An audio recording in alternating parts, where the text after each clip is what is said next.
Magandang araw muli mga kapatid. Nandito po tayo sa ating daily family devotion. Everyday nag-aaral po tayo ng mga salita ng Diyos patungkol po dito sa Biblia.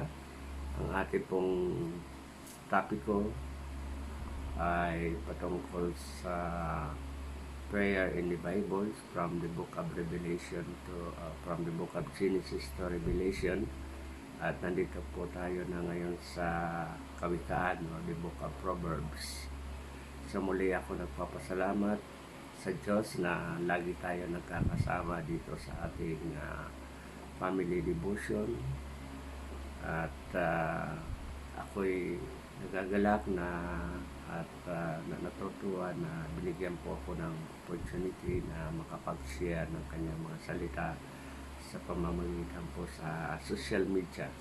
Bagamat darating ang araw na hindi na natin matutunghayan o hindi na natin mapapanood ang anuman mga pagtuturo o mga share ng Word of God in the future. Alam natin yan alam ko na darating yan. Bagamat malayo pa yon o malapit, hindi natin nalalaman ang mga sitwasyon tulad ngayon na nangyayari because of this calamity, COVID-19 crisis. Ilang buwan na po tayo naka-lockdown at hindi po tayo makapagsamba sa ating mga kasimbahanan. Ngunit meron po tayong opportunity na makapag-share kahit lang sa pamamagitan ng social media at tayo makapagsamba sa ating mga bahay kasama ang ating mga family. So I believe na napakalakas po ngayon ang sharing of the Word of God, preaching of the Word of God. Firstly to the family, your family, sa ating kanya-kanyang pamilya, nagkakaroon po tayo ng chance na makapag-share ng gospel sa kanila sapagkat nandyan lang tayo sa ating mga bahay ngayon. So stay at home sapagkat yun po ang inuutos sa atin para hindi po tayo mahawa sa virus na nagkakalat sa pagkakayan. So ito po ang ating continuation sa ating pag-aaral sa Tagalog version po ito. Sa Kawikaan 15, ganun pa rin ang ating kapitulo, pero nandito na tayo sa verse 24 to hanggang katapusan, verse 33 o versikulo 33.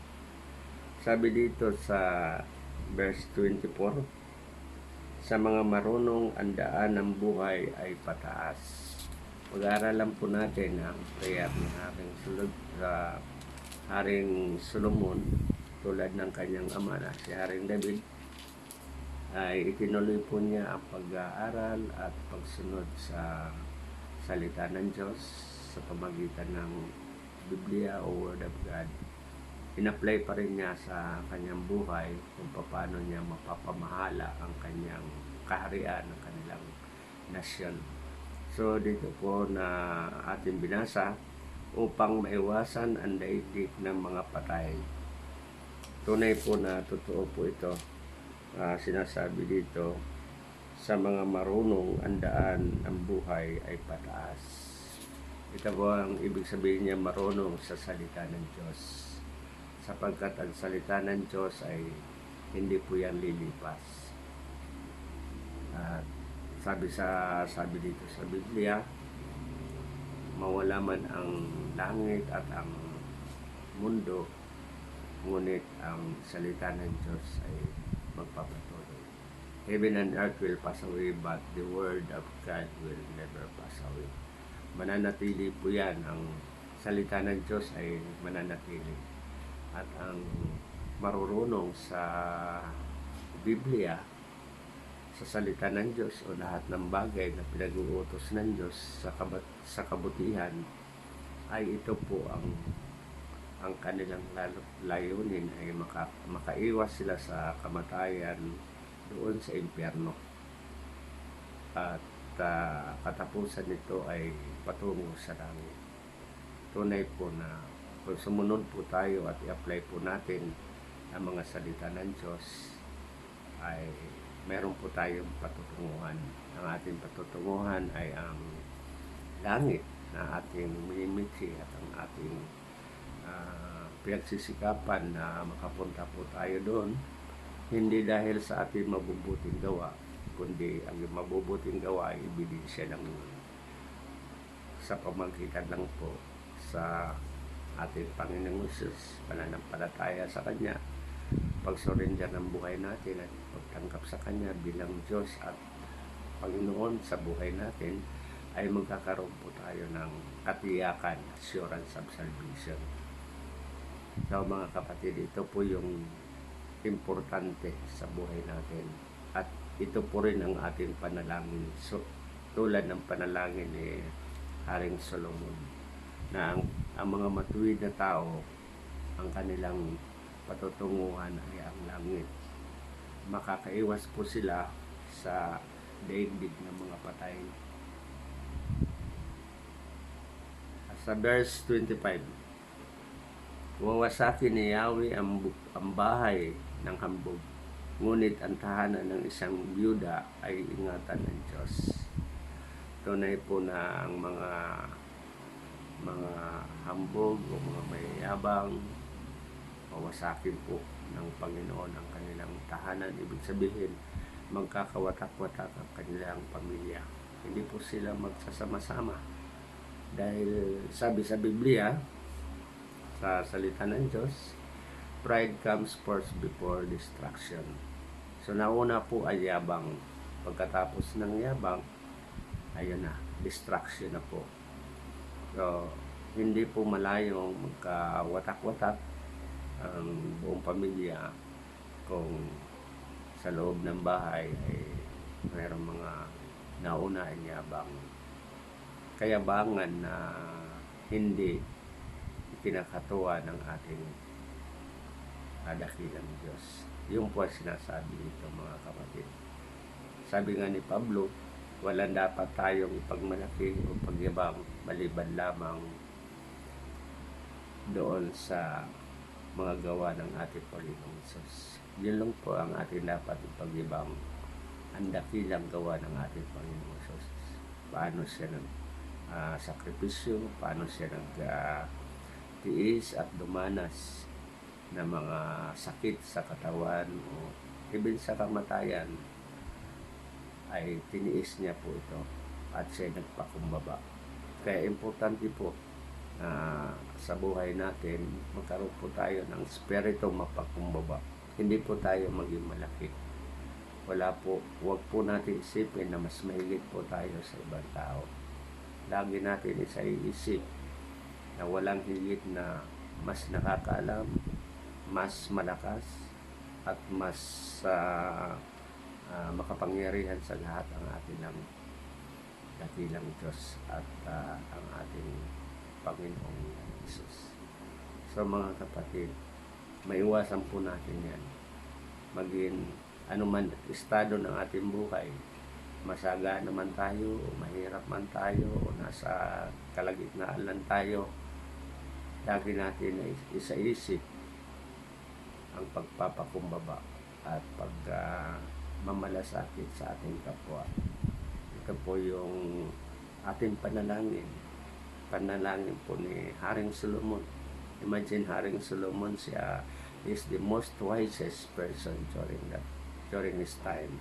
And siya pa rin ang the wealthiest, pinakamayaman sa buong mundo during his time.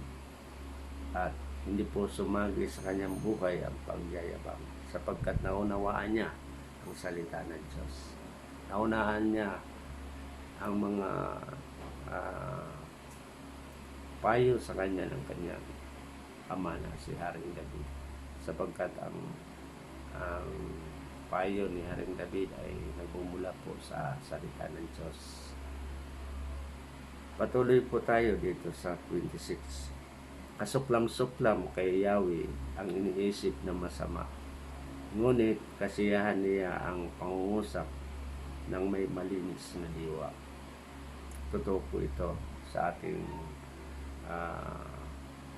Diyos na si Yahweh, ang kasuklam-suklam sa Kanya kung tayo mag-iisip ng masama sa kapwa natin. Ano man ang ating gawin, dapat ikabubuti sa kapwa natin. Hindi lang sa kabubuti ng sarili natin, pansarili natin.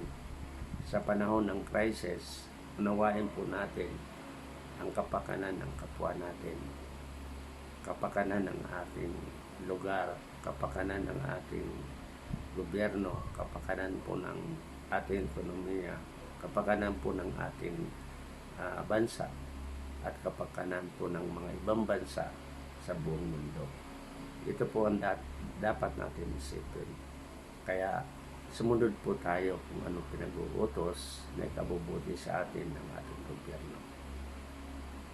So, sa panahon ng mga ganitong crisis, huwag po natin ipilit ang ating gustong at ang ating nalalaman na bagamat hindi na ayon sa mga regulasyon, at meron din mga bagay na hindi alam ng gobyerno, dapat po natin ipaalam sa kanila.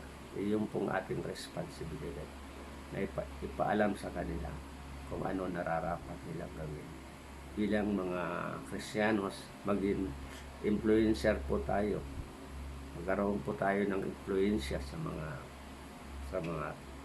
sa gobyerno, sa community, sa ating pamilya. Ito po ang ating panalangin, na ang kaharian ng Diyos ay maghari dito sa lupa. Yun po ang prayer ni Jesus. Sabi niya sa Mateo, "Let the kingdom of God be here on earth as it is in heaven." So, ang tao po ay design po dito sa daigdig. Ang ating next level ay doon po sa langit. Pero sa ating katawan sa ngayon, ito po ang ating level ng earth.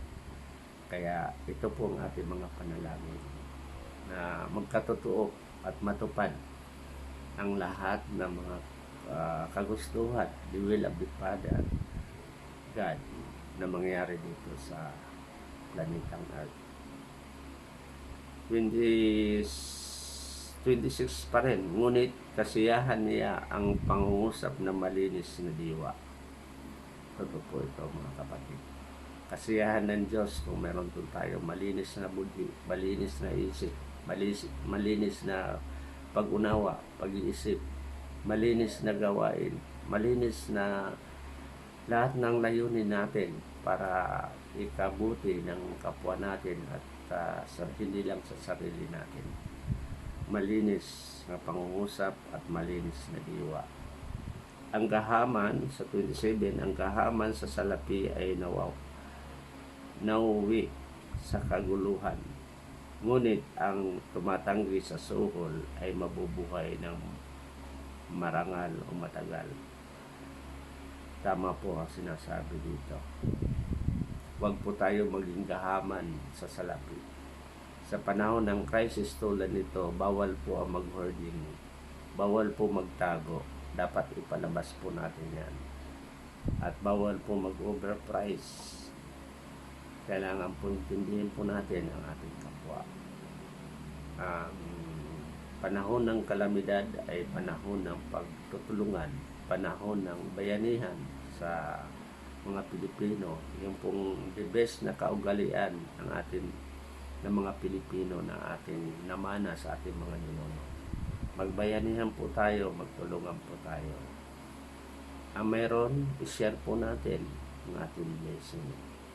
At huwag po natin isipin na tayo lang ang nabubuhay dito sa mundo, kundi maging willing po tayo i-share ang ating mga material, mga bibing financial. Yan ginawa na ng gobyerno ngayon, sinishare nila ang mga financial, ang mga pagkain, foods, sinishare natin, groceries, rice, at iba-iba pa mga kailangan ng tao tulad ng pagkain. I-share po natin yan. Kami bilang mga life coach at mga tagapagsalita ng Diyos amin sinishare ang salita ng Diyos. Mga frontliner po kami sa spiritual na buhay. Sapagkat ang tao hindi lang nabubuhay sa tinapay, sabi ng ating Panginoong Hesus, kundi nabubuhay tayo sa mga salita na nanggaling sa Kanya. Because we are a spirit being, kailangan natin ng spiritual, mga kapatid. Ang needs ng ating spiritual ay ang salita ng Diyos. Kailangan may mapakain po tayo sa ating kaluluwa. The Word of God is the food of our spirit. So, kailangan po natin yan, mga kapatid. So, panahon ng pandemic, kailangan hindi po ma-stop. Tuloy-tuloy po tayo. Hindi lang tayo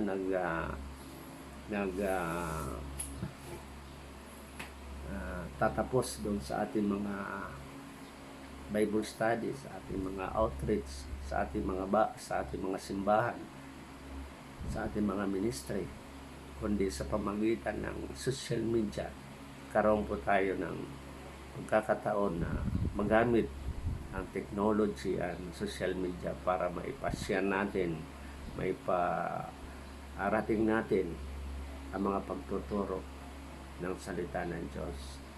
Mapalad po tayo sa panahon na ngayon dahil hindi po nalilimitahan ang mga manggagawa tulad sa akin, ordinary manggagawa ng Diyos, na mapigilan ang pag-share ng salita ng Diyos sa pamagitan ng sa limitadong lugar, limitadong oras. Kaya nga meron tayong daily devotion, araw-araw po ito, at wala pong limit kahit nasaan ka, as long as you have an internet connection and nakakonect ka sa aking FB o sa aking YouTube. That is why pwede ka mag-subscribe, pindutin mo yung like, pindutin mo yung subscribe para ma-notify ka. Pindutin mo rin yung parang bell dyan, dahil anytime na mag-post ako o mag-live ako, ikaw ang una mannotify sa aking mga sinishare dito sa social media. So, dakila ang Diyos, salamat tayo sa Panginoon dahil malinis po ang ating layunin na makapag-share makapagturo ng salita ng Diyos.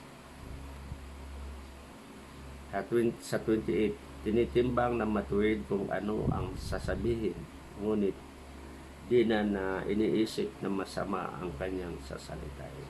Totoo po yan. Ito po yung panalangin natin. Ang mga salita bawat salita na lalabas sa ating bibig ay nakapagbigay ng kasiyahan sa mga tao na nakikinig. Hindi lang sa tao, higit sa lahat sa ating Diyos. Sapagkat hindi po maganda na tayo magsasalita na marami po ang nadi-discourage at marami pong nagiging hopeless. Ito po ang ating layunin. Ito po ang ating dasal, mga kapatid, na mag-encourage po tayo bawat isa. At yung po ang layunin po natin ay yung po ang ating panalangin na sa panahon ng ganito na crisis, makapagbigay po tayo ng pag-asa, makapagbigay po tayo ng pag-encourage sa kanila. So mga kapatid, sa panahon ng ganitong kalamidad, marami po mga taong hopeless. Ang iba nga nagpapakamatay dahil hindi nila malaman kung saan sila kukuha ng pagkain, ano mangyayari pagkatapos ng napakatagal na lockdown. Pero sasabihin ko sa inyo, mga kapatid, meron po tayong assurance as long as manatili ka sa iyong pananampalataya sa ating Panginoong Hesus, sa ating buhay na Diyos. Hindi kanya tatalikuran, hindi kanya pababayaan, at hindi ka rin niya iiwan. Yun po ang kasiguruhan na sinabi niya sa atin. Hindi po tayo niya papabayaan, mga kapatid, ano man ang mangyari. At hindi rin tayo niya tatalikuran. Hindi po tayo niya pababayaan at magutom, magkaroon ng mga problema na malalaki na hindi natin masusolbaran. Ang aking prinsipyo po dyan, ito yung mga pagsubok lang natin sa atin sa buhay natin. Testing ito sa ating paniniwala sa Diyos. Kumbaga sa klase, ang mga estudyante ay mayroong mga test or mga examen. Bilang mga Kristiyanos, ito po mga pagsubok, mga problema, mga kalamidad. Ito po yung pag-testing sa atin ng Panginoong Hesus. Kung hanggat saan tayo sa paniniwala sa Kanya. Ang masasabi ko lang mga kapatid, kapit lang po tayo sa ating mahal na Diyos. Hindi po tayo niya pababayaan, hindi po tayo niya tatalikuran, at hindi po niya tayo iiwan. Yun po ang assurance na ibinigay sa atin. 29. Pinapakinggan ni Yahweh ang daing na matuwid, ngunit ang panawagan na masama ay hindi dinirinig. Ito po ito mga kapatid. Paulit-ulit ko na nga sinasabi sa inyo. Nasabi sa New Testament, the prayers of the sinners, God does not listen. For the prayers of the righteous, God answers His prayers. Datapwat mga kapatid, maging matuwid po tayo at iwasan po natin ang ating pagkakasala. Kung nagkasala man tayo, pagsisihan natin at iiwanan natin ang mga masasamang ugali, masasamang bisyo, masasamang iniisip, masasamang ginagawa at masasamang pinagsasalita, mga salita. Iwasan po natin yan at pigilan po natin ang ating sarili. At pagsisihan natin yan sa harap ng Diyos at sa harap ng tao. At iiwan po natin yon at isurrender po natin ang ating buhay sa Panginoon Hesus. Tanggapin po natin siya na siya lang ang totoong Diyos at totoong tagapagligtas. Wala nang iba. Siya lang ating Panginoon at ang ating Diyos. Pag ginawa po natin yan sa harap ng ating makapangyarihang Ama na si Yahweh, ay nagiging matuwid na po tayo sa Kanyang harapan. At kung ano man ang ating panalangin, ay siya'y nakikinig sa ating mga panalangin. Sa 30, ang masamang ngiti sa puso ay kasiyahan. Ang masayang ngiti sa puso ay kasiyahan. At ang mabuting balita ay magdudulot ng kalusugan. Kaya nga mga kapatid, ang ating dito ginagawa ay sinishare natin ang magandang balita, the good news. The good news of the kingdom on this earth through the gospel of our Lord Jesus Christ. Ito po'y nakakapagbigay sa atin ng kalusugan, hindi lang sa ating kaluluwa, kundi sa ating physical. Alam natin na ang the big part of solution or healing of our body is through spiritual. Sapagkat lahat po ng bagay na nakikita natin sa physical ay nagagaling sa spiritual. So ang kagalingan ay nag-uumpisa sa spiritual. Lagi po tayong magalak, lagi po tayong masaya sa Panginoon, joy in the Lord. At mag-encourage po tayo. Kung walang nag-encourage sa atin, tayo mismo sarili natin mag-encourage.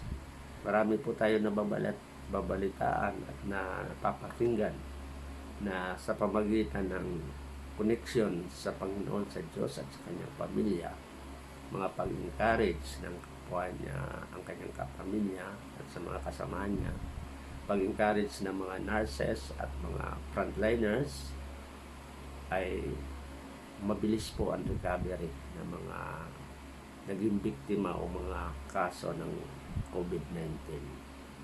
So, importante mga kapatid na atin ito gampanan sa panahon ng crisis. Sa 31, ang marunong makinig sa paalala ay mayroon unawa at mabuting pasya.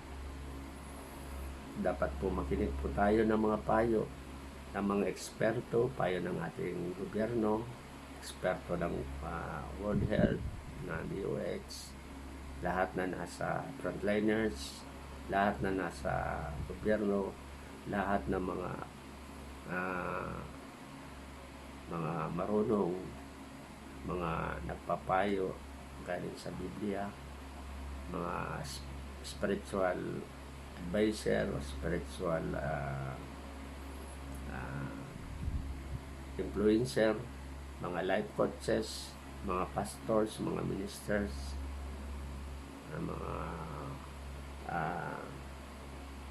mga missionaries, mga lingkod ng Diyos. Pakinggan po natin sila at